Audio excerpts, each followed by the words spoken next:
Alkara union প্রবাসী কল্যাণ পরিবারের কর্তৃক আয়োজিত হিফজুল কোরআন প্রতিযোগিতা অনুষ্ঠিত হয়। আলকরা ইউনিয়ন প্রবাসী কল্যাণ পরিবার একটি অরাজনৈতিক সমাজসেবা ও প্রবাসী কল্যাণমূলক সংগঠন। আলকরা ইউনিয়নের প্রতিভাবান কোরআনে হাফেজদের নিয়ে এই হিফজুল কোরআন প্রতিযোগিতা অনুষ্ঠিত হয়েছে। ইউনিয়নের প্রতিভাবান কোরআনে হাফেজদের সন্ধানে এই প্রতিযোগিতার আয়োজন করা হয়। রেজিস্ট্রেশনকৃত হাফেজ ছাত্রদের মাধ্যমে প্রতিযোগীরা এতে অংশগ্রহণ করেন। 27 ফেব্রুয়ারি আলকরা ইউনিয়নের কুলাসার মাদ্রাসার আয়োজিত প্রতিযোগিতা অনুষ্ঠানে ক, খ, গ পাড়া ভিত্তিক 3টি বিভাগে প্রতিযোগিতার আয়োজন করা হয়।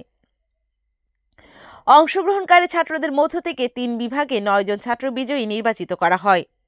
ক বিভাগে প্রথম পুরস্কার 15,000 টাকা, দ্বিতীয় পুরস্কার 9,000 টাকা, তৃতীয় পুরস্কার 6,000 টাকা।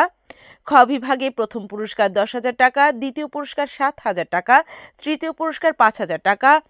গ বিভাগে প্রথম পুরস্কার 8,000 টাকা, দ্বিতীয় পুরস্কার 5,000 টাকা, তৃতীয় পুরস্কার 3,000 টাকা ঘোষণা করা হয়।